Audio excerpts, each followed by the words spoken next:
ராதே ராதே. இன்னைக்கு வந்து நாங்கள் ஒரு டிவோட்டி ஆத்தில் வந்து இருக்கோம், கிரிதாரி சத் சங்கம் நாராயணியம். இது வந்து ஐ திங்க் எத்தனாவது நம்மளது 46ன்னு நினைக்கிறேன். இன்னைக்கு 46th மினி நாராயணியம் வந்து ஆயின்றிருக்கு பகவானோட கிருப்பையில். ஸோ திடீர்னு எங்களுக்கு வந்து தோணித்து, நம்ம வந்து நிறைய பேருக்கு வந்து தெரியும் மீனிங், பட் இருந்தாலும் 100 தசகம் இருக்கு நாராயணியத்தில். அதோட மீனிங்கை ஒவ்வொரு நாராயணியம் போதும் ஒவ்வொரு தசகமாக நம்ம வந்து தெரிஞ்சுக்கலாமே. அதுவும் வந்து இப்போ நானே எல்லாமே சொல்லாமல் எங்கள் குரூப்பில் இருக்கிறவா ஒவ்வொருத்தரும், ஸோ தட் அவளுக்கும் ஒரு இன்ட்ரெஸ்ட் இருக்கும் நம்ம கற்றுக்கணும்னு சொல்லிட்டு. அண்ட் எதுவுமே நம்ம ஒரு மீனிங்கை இது பண்ணிட்டு நம்ம சொன்னோம் அப்படின்னா அதுக்கு இன்னுமே ஆஹா பகவான் இப்படிலாம் பண்ணானா அப்படிலாம் பண்ணானா நம்ம ரசிச்சு சொல்லும்போது நம்மளுக்கு இன்வால்வ்மெண்ட் ஜாஸ்தியாக இருக்கும்.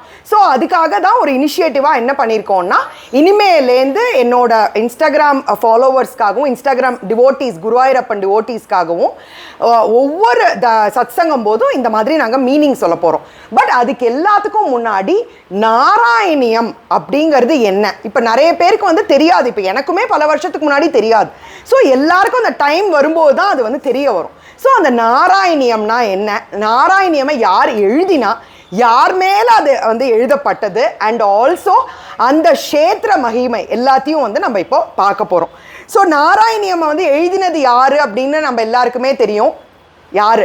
மேல்பத்தூர் நாராயண பட்டத்ரி.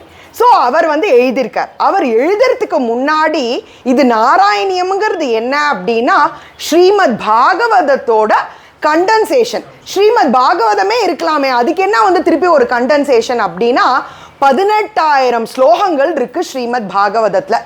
அது நம்ம என்னைக்கு இதையே நாராயணியத்திலே மினி நாராயணியமாக நாங்கள் பண்ணிட்டு இருக்கோம். அதுலேயும் வந்து எப்படி, அதனால வந்து என்ன பண்ணினாராம் நாராயண பட்டத்ரி வந்து ஸ்ரீமத் பாகவதத்தை வந்து ஒரு கண்டன்சேஷனாக வந்து பண்ணினார். அது வந்து 100 தசகமாகவும் 1034 ஸ்லோகமாகவும் வந்து ரொம்ப அழகாக வந்து கொடுத்துருக்கார். இது எல்லாத்துக்கும் மேலே எதுக்காக இந்த மாதிரி கொடுத்தார் அப்படின்னா, அதுக்கு வந்து ஒவ்வொருத்தரும் வியாக்கியானம் வந்து நீங்கள் பார்த்தேன்னா பிரவச்சனம் அப்படி பண்ணி காமிக்கிறா. பட் என்னோட புத்திக்கு என்னெல்லாம் எட்டித்தோ, என் மனசுக்கு என்ன வந்து ரிலேட் பண்ண முடிஞ்சுதோ, என்னால் எப்படி பகவானை என்னோட மூளைக்கு ஈஸியாக புரிஞ்சிக்க முடியறதோ அதை தான் இன்றைக்கி உங்கள் எல்லாருக்கிட்டையும் வந்து நான் ஷேர் பண்ண போகிறேன். எவ்வளோ பெரியவாலாம் சொல்லியிருக்கா, இப்போ நான் சொல்லணும்னு இல்லை, அட்லீஸ்ட் என்னோட இதில் வந்து ஒரு 4 கிருஷ்ண சக்கீஸ் இதை புரிஞ்சுண்டு அவளுக்கும் இந்த படிக்கணுன்ற ஆசை வந்ததுன்னா I am very very happy. So என்ன அதில் வந்து எடுக்கிறா அப்படின்னா, தியாகராஜ சுவாமி வந்து ராமருக்கு வந்து புஷ்பமாலை இல்லாத போது தன்னோட கீர்த்தனங்களுக்கே ஹாரமாக வந்து போடுறாராம். அப்படி இருக்கும்போது நம்ம ஆண்டாள் என்ன பண்ணுறா, திருப்பாவை அப்படின்னு அந்த 30 பாசுரத்தையும் வந்து ஹாரமாக போடுறா. வேதாந்த தேசிகர் வந்து தயாசதகம்னு ஒன்று எழுதியிருக்காராம். இன்னைக்கும் பார்த்தேன்னா திருப்பதி பெருமாள் வந்து விசேஷ நாட்களில் அதை ஹாரமாக ஒவ்வொரு தயாசதகத்துல ஒவ்வொரு ஸ்லோகத்தையும் அந்த காசு மாதிரி பண்ணி இன்ஸ்கிரைப் பண்ணி பெருமாள் போட்டுன்னு இருப்பாராம். எப்பேற்பட்ட பாக்கியம்! என்ன மாதிரி அவர் எழுதியிருந்தார்னா பகவான் அதை ஹாரமாக வந்து போட்டுன்னு இருக்கார். ஸோ எதுக்கு சொல்ல வரானா, நம்ம இன்னைக்கு புஷ்பம் வாங்கி போடுறோம், இந்த புஷ்பத்தெல்லாம் நாளைக்கு வந்து நம்ம கலைச்சிடுவோம். ஆனால் இன்னைக்கு உட்காந்து நம்ம ஒவ்வொருத்தரும் பாராயணம் பண்ணியிருக்கோமே, அதை பகவான் ஏற்றுப்பான் இல்லையா? அந்த புஷ்பம் ஆடிடும். ஆனால் நம்ம அந்த ஆசையாக அவனுக்கு அந்த மாலையை போடுறோமே, அந்த அந்த நம்ம தப்பு பண்றோமோ, நம்ம மோர் குடிச்சிட்டு சொல்றோமோ, அதெல்லாம் அவன் பார்க்கறது கிடையாது.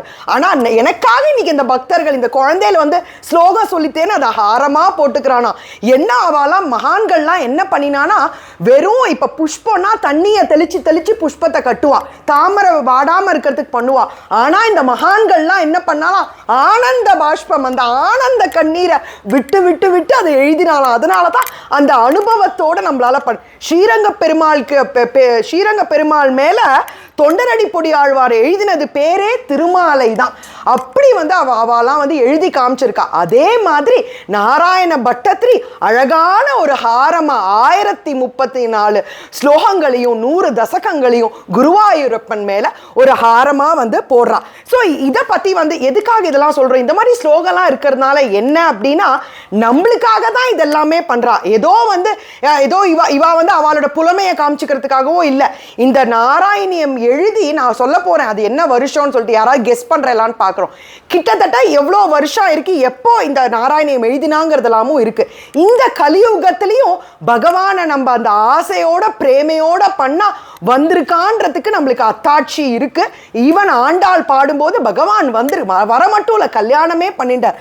அந்த மாதிரி நம்பிக்கையை விடக்கூடாது. அந்த பகவான் மேல அந்த நம்பிக்கையோடு நம்ம சொல்லும் போது அதுவும் இந்த நாராயணியம் என்னெல்லாம் ஸ்பெஷாலிட்டி அப்படிங்கிறத பார்க்க போறோம்.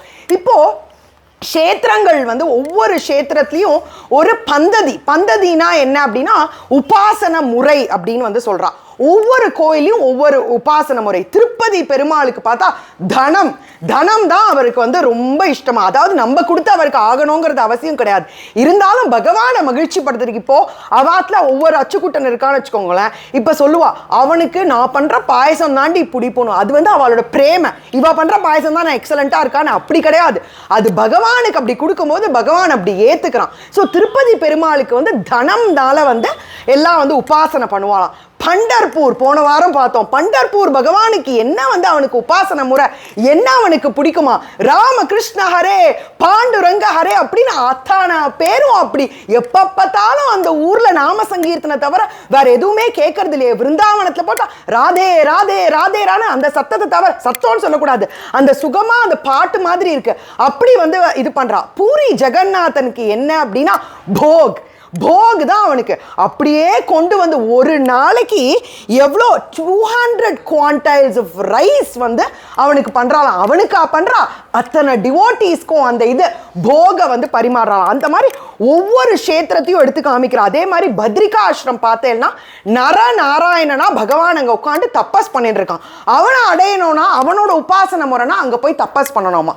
இப்படி எல்லா சுவாமியும் சொல்லும் போது நம்மளோட குருவாயூரப்பனுக்கு என்ன அப்படின்னா ஸ்ரீமத் பாகவதம் தான் அவனுக்கு உபாசன முறையாம். அவனுக்கு பாகவதம் மேல அவனுக்கு பித்தான். ஏன் அப்படின்னா பாகவதம் யாரை பத்தி? அவனை பத்தி தான். இப்போ நம்ம குழந்தையில ஆத்துல இருக்கா, நானும் கேட்டிருக்கேன், என் பையனும் கேட்பான், அம்மா என்னோட சின்ன வயசு கதையை சொல்ல, நான் என்னெல்லாம் பண்ணினேன், என்ன பெருசா கிழிச்சிட்டோம் நம்மலாம் பண்ணி, ஒன்றும் இல்லை. பட் இருந்தாலும் குழந்தையில அப்படி அந்த மாதிரி பகவானுக்கு அவனோட கதையை திருப்பி திருப்பி திருப்பி திருப்பி கேட்கறதுக்கு ரொம்ப பிடிக்குமா. அந்த ஸ்ரீமத் பாகவதத்தை இன்னைக்கும் பார்த்தேன்னா குருவாயூரப்பன் கோயில்ல ஏதாவது ஒரு டிவோட்டி எங்கேயாவது ஒரு ஓரத்துல உட்காந்து பாராயணம் பண்ணிட்டே இருப்பான். பகவான் அதை கேட்டுட்டே இருப்பான். இப்போ ஸ்ரீமத் பாகவதத்துக்கு என்ன, அது என்ன ஸ்பெஷலா குருவாயூரப்பன் மேல வந்து சொல்றா அப்படின்னா அதுக்கு அடுத்தது வந்து க்ஷேத்திர மகாத்மியத்தை பத்தி பார்க்க போறோம். இப்போ பகவானை வந்து நம்ம சொல்றோம் ஸ்ரீமத் பாகவதம் அப்படின்னோடனே பகவான் என்ன பண்றான், இப்ப நீங்க காமி. இப்போ பகவான் எப்படி இருக்கான்? குருவாயூரப்பன்ல இருக்கிறவன் வந்து கிருஷ்ணன் தான். சங்கு சக்கர கதாதாரியா அத்தனை பேரும் தெர போட்டிருக்கும் போது நாராயணா வாசுதேவா அப்படின்னு கத்தின்னு இருக்காளாம். அப்போ உள்ள வந்து பகவான் அப்படி சங்கு சக்கர கதாதாரியா 4 கையோட இருக்கானாம்.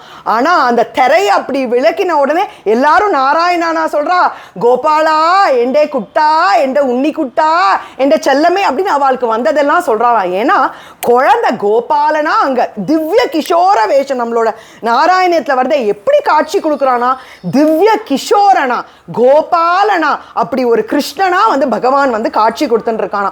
ஸோ அந்த கிருஷ்ணனா அவன் இருக்கிறதுனால தான் அவனுக்கு வந்து அந்த பாகவதம் சொல்றதுக்கு ரொம்ப பிடிக்கும். எப்படி அவனுக்கு அந்த பாகவதம் ஆரம்பிச்சுது அப்படின்னு சொன்னா உத்தவன் அப்படின்னு சொல்லிட்டு ஒருத்தன் வந்து இருந்தான். உத்தவன் யாரு அப்படின்னு கேட்டேன்னா பகவானோட மினிஸ்டர், மந்திரி, அண்ட் ஆல்சோ பகவானோட பயங்கர க்ளோஸ் ஃப்ரெண்டு. என்ன பண்ணுவானா, பகவான் ஏதாவது ட்ரெஸ் பண்ணிட்டு ராஜாவா துவாரகையில் இருக்கும்போது அவுத்து எல்லாத்தையும் கலைச்சி போட்டானா குடு குடு குடு குடுன்னு இவன் ட்ரெஸ் எடுத்து போட்டுருவானா. இவனே பார்க்கறதுக்கு கிருஷ்ணா மாதிரி இருப்பானா. ஏன்னா அத்தனை பகவானோட ட்ரெஸ்ஸை போட்டுண்டு உத்தவன் என்ன ஆயிட்டானா, கிருஷ்ணன் மாதிரியே ஆயிட்டானா. ஸோ உத்தவனுக்கு என்ன ஒரு ஸ்பெஷாலிட்டி அப்படின்னா எப்போ பார்த்தாலும் பகவானை பற்றியே பேசின்னு இருப்பானா, பகவானை எப்போ பார்த்தாலும் நினைச்சின்னு இருப்பானா. அவன் கிருஷ்ணன் அவதாரம் பண்ணின போதும் உத்தவன் வந்து அந்த மாதிரி கிருஷ்ணனோடையே இருந்து பக்தி பண்ணினா. கிருஷ்ணரோட அவதாரம் முடிஞ்சதுக்கு அப்புறமா கிருஷ்ணன் எல்லாம் அந்த கம்ப்ளீட் அந்த அவதாரம் பூர்த்தி ஆனதுக்கு அப்புறமும் உத்தவன் வந்து இந்த கலியுகத்துல யாரா வந்திருக்கா அப்படின்னு கேட்டானா துக்காராம். இன்னைக்கு இருக்கிற துக்காராமும் நாமதேவர் அவரும் வந்து நம்மளோட உத்தவர் தான். திருப்பி அவ வரா. ஏன்னா அவளை விட்டா பக்தி பண்றதுக்கு யார் இருக்கா? நாமதேவர் துக்காராம்லாம் பார்த்தா நம்மளுக்கு அப்படியே புல்ல அரிச்சு போறதே, அப்படி பிரம்மி எப்படி இப்படி இருக்கா, இப்படி பாடுறா பகவானை பத்தி இருக்கா. ஏன்னா உத்தவன் தான் அப்படி பிறவி எடுத்து இன்னைக்கு வந்து நம்ம இந்த கலியுகத்திலையும் நம்மளோட புத்தியில ஏறணுங்கிறதுக்காக தான் இந்த மாதிரி மகான்கள்லாம் இருந்து நம்மளுக்கு வந்து காமிக்கிறான். அப்படி உத்தவன் என்ன பண்றானா, எல்லாமே அவதார இது முடிய போகிறது, பிரளயம் வரப்போகிறது, துவாரகால எல்லாம் அழிய போகிறது. இன்னைக்கு நம்ம போய் துவாரகால வந்து ஒரு சமுத்திரத்துக்கு நடுவில் ஒரு கோயில் பார்க்குறோமே, அதெல்லாம் ஒன்றுமே கிடையாது. அப்பேற்பட்ட ஒரு ஊரா அது அத்தனையும் இதுவாகிடுது. அப்போது பகவான் கிட்ட வந்து கேட்குறான் உத்தவன், என்னால் நீ இல்லாமல் இருக்கவே முடியாது கிருஷ்ணா, என்ன நினச்சின்னு இருக்கேன் நீ போகணும். கிருஷ்ணா சிரிக்கிறான், என்னடா பைத்தியமா நீ, எனக்கு அவதாரம் முடிஞ்சாச்சு, நான் போகணும், ஆனால் நீ கவலைப்படாத, உனக்கு வந்து ஆதி கேசவ மூர்த்தி அப்படின்னு சொல்லிட்டு பகவான் வந்து ஒரு விக்கிரகமே வந்து கொடுத்தானா உத்தவனுக்கு. அந்த விக்கிரகம் தான் இன்னைக்கு நம்ம போய் அச்சுக்குட்டனை போய் பார்க்குறோமே குருவாயூரப்பன் கிட்ட, அந்த விக்கிரகம் தான் இன்னைக்கு நம்ம போய் சேவிக்கிறோம். அப்பேற்பட்ட ஒரு விக்கிரகம் உத்தவன் வந்து பூஜை பண்ணி, உத்தவன் என்ன பண்ணுவானா அந்த விக்கிரகத்தை வச்சுட்டு அப்படி முன்னாடி உட்காந்து ஸ்ரீமத் பாகவத், நீதான் இப்படி ராசலீலா பண்ணியா, நீதான் வெண்ணைய திருடினியா, நீதான் வந்து காளிங்க நர்தன ஆடுவியா அப்படின்னு கிருஷ்ணனுக்கு அப்படியே சந்தோஷம் தாங்காதான். என்னை பத்தி பேசுறான், என்னை பத்தி இது பண்ணா கேட்டுட்டே இருப்பானா. இப்படி உத்தவன் சொல்லி சொல்லி சொல்லி சொல்லி சொல்லி பித்து பிடிச்சிடுதான் குருவாயூரப்பன்ல கிருஷ்ணனுக்கு பித்து பிடிச்சிடுது. ஸோ அந்த விக்கிரகம் தான் பாசானாய் அதை நீங்கள் எடுத்து பார்த்தேன்னா அது வந்து ஒரு பெரிய கதை. அது நீங்கள் வந்து கூகுள் பண்ணி பாருங்க. அந்த விக்கிரகம் வந்து யார்கிட்டலாம், தேவகி வசுதேவரே கிருஷ்ண அவதாரத்துக்கு முன்னாடி பூஜை பண்ணின திவ்யமங்கள விக்கிரகம் தான் இன்னைக்கு நம்ம போய் வந்து சும்மா நினச்சிட்டு இருக்கோம். பரபிரம்மமும் நம்மளுக்காக இந்த கலியுகத்தில் குருவாயூரப்பனா நம்மளுக்கு வந்து காட்சி கொடுத்துட்டு இருக்கான். ஸோ அப்பேற்பட்ட அந்த விக்கிரகத்தை உத்தவனுக்கு அப்புறமா யார் வந்து இது பண்ணிட்டா, குருவும் வாயுவும் ரெண்டு பேரும் எடுத்துட்டு போயிட்டே இருக்கலாம். ஸோ இப்போ குருவும் வாயுவும் சேர்ந்து பகவானை வந்து தூக்கிண்டு வந்தா, ரொம்ப நாள் பூஜைகள்லாம் பண்ணினாங்கிறதுக்காக தான் அந்த க்ஷேத்திரத்துக்கு பேரே குருவாயூர். இது எல்லாருக்குமே தெரிஞ்சிருக்கும். இருந்தாலும் எப்படி பாகவதத்தை இன்னுமே கனெக்ட் பண்றாங்கிறதுக்கு ஏகப்பட்ட கதைகள் இருக்கு. எனக்கு அப்படியே போக போக ஐயோ இதை சொல்லாம விட்டுறக்கூடாது, அதை சொல்லாம விட்டுறக்கூடாதுன்னு சொல்லிட்டு எனக்கு பைத்தியம் பிடிச்சிட்டு, அவனுக்கு பித்து பிடிச்சிட்டோ, எனக்கு வந்து ஐயோ இதை சொல்லிடாம இருக்கணுமே, அது அந்த அளவுக்கு இம்பார்ட்டன்ஸ் இருக்கு இதுல. ஸோ இதுல என்ன இருக்கான், குருவும் வாயும் எடுத்துட்டு வர்றதுக்கு முன்னாடி என்ன ஆறுதான், பிரஜேதசர்கள் அப்படின்னு சொல்லிட்டு வந்து ஒரு 10 பேர் வந்து நாராயண சரஸ், இன்னைக்கு நம்மளோட குருவாயூரப்பன் கோயில்ல புஷ்கரணி இருக்கே, அது பேர் நாராயண சரஸ்ன்னு பேர். அந்த இடத்துல வந்து இவாலாம் வந்து வராலாம் ஒரு 10 பேர். அவள் வந்து தபஸ் பண்ணணுங்கிறதுக்காக வரா. அப்போ அவளுக்கு பரமேஸ்வரன் காட்சி கொடுக்குறான். பரமேஸ்வரனுக்கு என்னன்னா பாகவதாலத்தே ஆசுதோஷ் அப்படின்னு பகவானுக்கு வந்து பரமேஸ்வரனுக்கு பேர். அப்படியே ரொம்ப அதெல்லாம் பண்ணவே வேண்டாம், கேட்டோன்னே கொடுத்துருவாரு. அந்த மாதிரி ஈஸியாக அவரை வந்து நம்ம வந்து சாட்டிஸ்ஃபை பண்ணிடலாம். அப்பேற்பட்ட பகவான் பரமேஸ்வரன் அவர் வந்து தானா காட்சி கொடுக்குறாராம். ஏன்னா அவருக்கு பாகவதர்கள்னா அவ்வளோ பிடிக்குமா. அந்த பிரஜேதசர்களுக்கு வந்து பரமேஸ்வரன் வந்து காட்சி கொடுத்து ஒரு 2-3 விஷயம் வந்து சொல்லி கொடுக்குறாராம். என்ன சொல்லி கொடுக்குறாருன்னா, இது வந்து சும்மா கிடையாது, பாகவதத்துல 4வது ஸ்கந்தத்துல ருத்ரகீதம் அப்படின்னு பரமேஸ்வரன் பிரஜதசர்களுக்கு என்ன சொல்லி கொடுத்தா அப்படின்னா, என்ன சொல்லி கொடுக்குறாருன்னா, பகவான் வந்து பாகவதாளுக்கு கொடுக்கறதுக்குன்னே ஒரு ரூபம் வச்சுட்டு இருக்கான். ஒவ்வொருத்தருக்கும் ஒரு ரூபம் வச்சுட்டு இருக்கான். யசோதாக்குனா ஒரு குழந்தையா இருக்கான், ராதைக்குனா ஒரு கிருஷ்ணனா இருக்கான். அந்த மாதிரி ஒவ்வொருத்தருக்கும் கொடுக்கறதுக்கு ஒரு வேஷம் அவன் வந்து வச்சுட்டு இருக்கான். ஒரு அந்த மாதிரி வருவான் காட்சி கொடுக்க. அந்த மாதிரி பாகவதர்களுக்குன்னே ஒரு ரொம்ப ரொம்ப அழகான ரூபம் அவன் வச்சுட்டு இருக்கான். அவன் வரத்தே நீ அந்த மாதிரி எனக்கு காட்சி கொடு அப்படின்னு கேட்டு வாங்கிக்கோங்க. அண்ட் பகவான் அப்படி பிரத்யக்ஷம் ஆன உடனே அவன் என்ன வரம் வேணும்னு கேட்பான். அப்போ சத்சங்கம் வேணும்னு கேளுங்கன்னு பகவான் சொல்லி கொடுக்குறாரா. மோட்சம் கொடுத்தா கூட வேண்டான்னு சொல்லிடுடா, மோட்சம் கொடுத்தால் இந்த இந்த இந்த 2 மணி நேரம் சத்சங்கம் கிடைச்சதுன்னா மோட்சத்தோட பெருசு. 2 மணி நேரம் இல்லை, 1 மணி நேரம். கமலா சொன்னா இன்னைக்கு நான் வந்துட்டு சீக்கிரமா கிளம்ப முடியவே முடியாது, நீ இரு அப்படின்னு சொன்னேன். சத்சங்கம் கிடைக்குமா? ஒரு ஊர்லேருந்து பாம்பேலேருந்து இங்க வந்திருக்கா, இன்னைக்கு அவளுக்கு இது கிடைக்கணும்னு இருந்திருக்கு. அந்த மாதிரி சத்சங்கத்தை கேட்டு வாங்கிக்கோன்னு பரமேஸ்வரன் வந்து ருத்ரகீதத்தை வந்து சொல்றாராம்.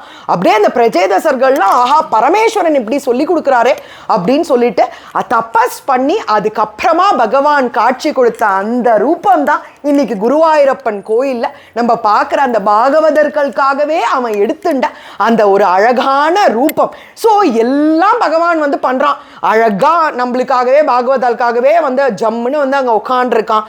ஒரு குருவாயூர் இப்போ பரமேஸ்வரனை பற்றி சொல்லணுமே, அந்த மாதிரி அவர் காட்சி கொடுத்த உடனே பரமேஸ்வரனுக்கு இதோட என்ன வேணும்னு தான் இருந்த இடத்த விட்டுட்டு மம்மியூர் அப்படிங்கிற இடத்துக்கு போயிட்டார்.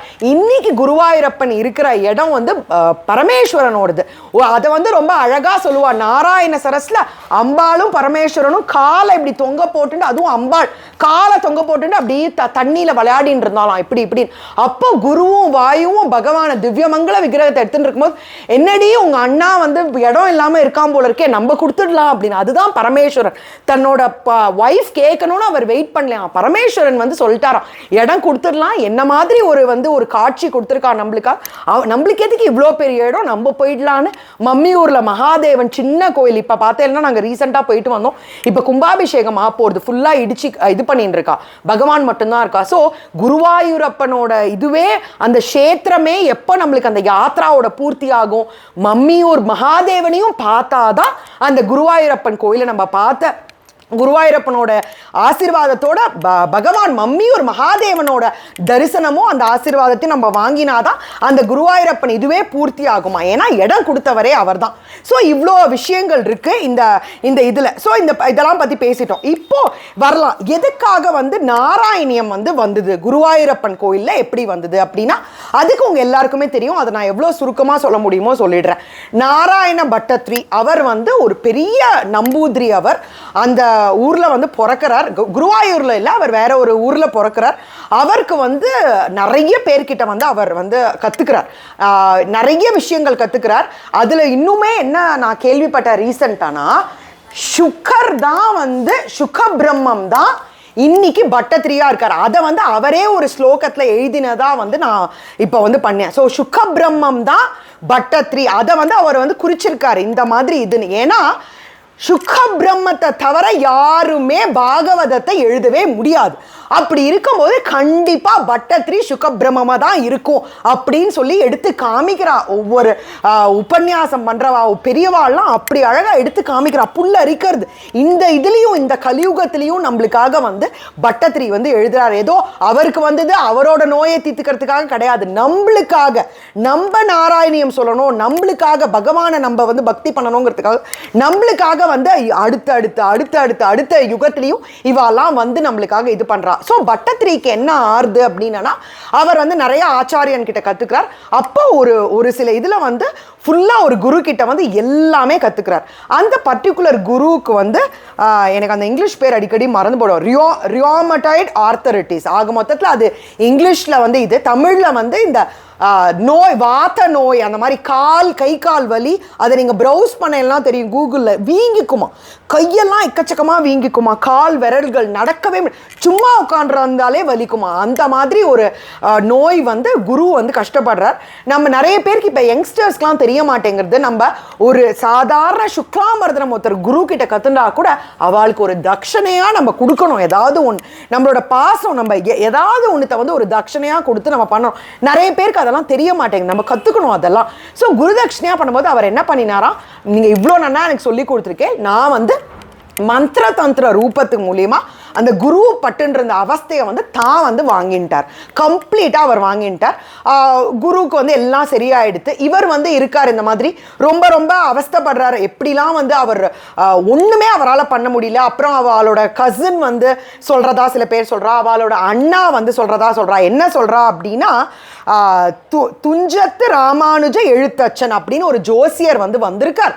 அவர்கிட்ட போய் நம்ம வந்து கேட்கலாம், உனக்கு வந்து இந்த மாதிரி நீ குருக்காக தான் பண்ண, பட் எவ்வளோ நாள் நீ இந்த மாதிரி தவிப்ப, நம்ம போய் கேட்கலாம் அப்படின்னும் போது அவர் வந்து சொல்றார், ஜோசியர் மீன் தொட்டு கூட்டுக அப்படின்னு சொல்லிடுறார். சொன்னதுக்கு அப்புறமா இவாளுக்கெல்லாம் எப்படின்னா, ஞானம் உள்ளவாளுக்கெல்லாம் வந்து எக்ஸ்பிளனேஷன்லாம் தேவை கிடையாது. அந்த ஞானத்துல அவளே புரிஞ்சுருவா. ஓகே அப்படின்னா அந்த மீனை மத்ஸ்ய அவதாரத்திலேருந்து தொடங்க சொல்றார் அப்படிங்கிறத புரிஞ்சுண்டு மத்ஸ்ய அவதாரத்திலேருந்து ஸ்லோகம் வந்து எழுதுறார். அப்படி எழுதும்போது நிறைய மாதிரி ஃபார்ம்ஸ் சொல்றா.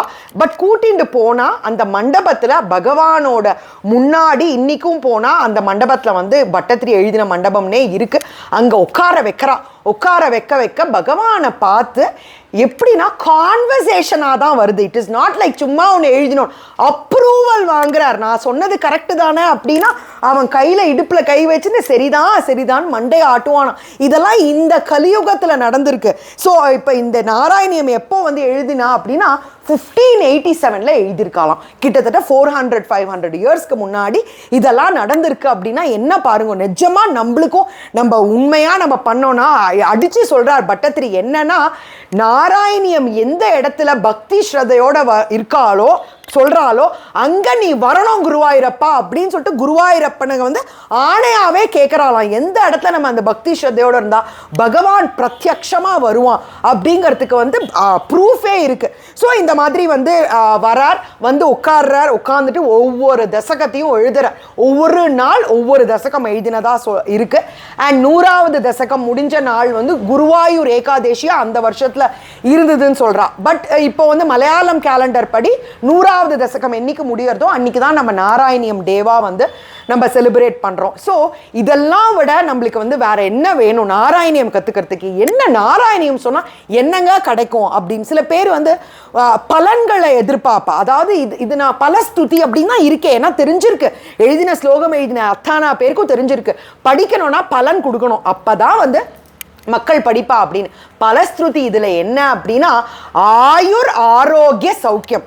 ஒரு ஸ்லோகத்தை சொன்னா ஆயுள் கிடைக்கும்னு இருக்கும், மகாலட்சுமியை தொழுதா செல்வம் வரும்னு இருக்கும். அப்போ ஒரு இது வேற ஏதாவது ஒரு ஸ்லோகம் சொன்னா எனக்கு வீடு கிடைக்கும், வராக சுவாமியை பார்த்தா வீடு கிடைக்கும்னு இருக்கும். ஆனா நம்மளோட நாராயணியம் அப்படியே பேக்டா நம்மளுக்கு கொடுக்குறாரு. நீ இதை மட்டும் பிடிச்சிக்கணும், ஏதாவது ஒரு ஸ்லோகத்தை லைஃப்ல வந்து பிடிச்சிக்கணும். லலிதா சஹஸ்ரநாமம் சொல்றியா அதை பிடிச்சிக்கோ, நாராயணியம் சொல்றியா அதை பிடிச்சிக்கோ. அதை விடாம நம்ம பண்ணோம்னா எப்படி வராம போவான் பகவான், கண்டிப்பா அனுகிரகம் பண்ணுவான். இந்த நாராயணியத்தை நம்ம பக்தி ஸ்ரத்தையோட நம்ம பாராயணம் பண்ணினோம்னா ஆயுர் ஆரோக்கிய சௌக்கியம். இதுக்கு ஏகப்பட்ட பேர் வந்து எக்ஸ்பீரியன்சஸ் லைஃப்ல ஷேர் பண்ணியிருக்கா. ஒரு கேன்சர் வந்தவாளுக்கு வந்து நாராயணியம் புக்கை வந்து ஹாஸ்பிட்டலில் வச்சுட்டு இருந்தா அவளுக்கு வந்து அது கம்ப்ளீட்டாக வந்து எப்படி போச்சுனே இது சொல்லாதவாலாம், ஐ மீன் எப்படி போச்சுனே இருக்குன்னு எக்ஸ்பீரியன்ஸ் சொல்கிறவாலாம் இருக்கா. அதாவது எல்லாமே ஒரு நம்பிக்கை தான். நம்ம ஒரு நம்பிக்கையோட ஒரு விஷயத்தை பண்ணும்போது கண்டிப்பாக நம்மளுக்கு அதுக்கு ஏற்ற பலன் பகவான் நம்மளுக்கு கொடுக்காம இருக்கவே மாட்டான். எப்போதுமே அந்த மற்றவாளுக்காக நம்ம வேண்டிக்கும் போது, அதனால தான் நம்மளோட சனாதன தர்மத்துல லோகா சமஸ்தா சுகினோ பவந்து, என்னைக்குமே எல்லாரும் நன்னா இருக்கணும் அப்படின்னு நம்ம வேண்டிக்கிறோம். இப்ப இங்க வரும்போது ஆயுர் ஆரோக்கிய சௌக்கியம்னு இந்த நாராயணத்தை நம்ம கத்துக்கிறோம். ஆயுர் அப்படின்னா நல்ல லாங் லைஃப், ஆயுள்னா நீண்ட இது டைம் இருப்போம். ஆரோக்கியம் அப்படின்னா ஹெல்த்தியான லைஃப். சும்மா இருந்துட்டா போதுமா, நானும் 100 வயசு வளர்ந்தேன், ஹெல்த்தியா இருக்கணும். ஆயுர் ஆரோக்கிய சௌக்கியம். சௌக்கியம்னா என்னன்னா நம்மளுக்கு என்ன தேவையோ அதை அந்த நேரத்துல பார்த்து பகவான் நம்மளுக்கு என்ன தாங்கிக்க முடியுமோ அந்த கஷ்டத்தை தான் கொடுப்பான். நம்மளை எப்படி வச்சுக்கணுமோ அந்த மாதிரி நம்மளை வந்து வச்சுப்பான். ஆயுர் ஆரோக்கிய சௌக்கியமும் இந்த நாராயணத்தால கிடைக்கும். எனக்கு தெரிஞ்சதை வந்து ஷேர் பண்ணினேன். இதுல ஏதாவது ஃபேக்ட்ஸோ இல்லை ஏதாவது ஒரு இதுவோ தப்பா இருந்ததுன்னா மன்னிச்சுக்கோங்க. அண்ட் இந்த நாராயணியத்தை எனக்குள்ள போட்ட என்னோட குரு மாமிக்கு இன்னைக்கும் வந்து நான் கடமைப்பட்டிருக்கேன். அண்ட் பெரியவா சாருக்கும் என்னோட நமஸ்காரங்களை வந்து சொல்லிட்டு, அண்ட் முரளிதர சுவாமிகளுக்கும் என்னோட கோடான கோடி நமஸ்காரம் சொல்லிட்டு, இந்த நாராயணியம் இன்னும் நிறைய பேர் கற்றுக்கணும். நாங்கள் இன்னைக்கு எடுக்கிற சங்கல்பம், நாங்கள் 100 அப்படின்னா இன்னும் 100 நாராயணியம் எங்களுக்கு இருக்குன்னு நினைக்கிறேன். பகவான் அந்த பிராப்தம் எங்களுக்கு போட்டிருந்தானா 100 தசகங்களுக்கும் 100 மீனிங் நாங்கள் எல்லாரும் எங்களுக்கு தெரிஞ்சதை ஷேர் பண்ணுவோம். இதில் ஏதாவது தப்பு இருந்ததுன்னா பெரியவா பார்க்குறவாலாம் மன்னிச்சுக்கணும். ராதே ராதே. சர்வத்திர கோவிந்த நாம சங்கீர்த்தனம். கோவிந்தா கோவிந்தா.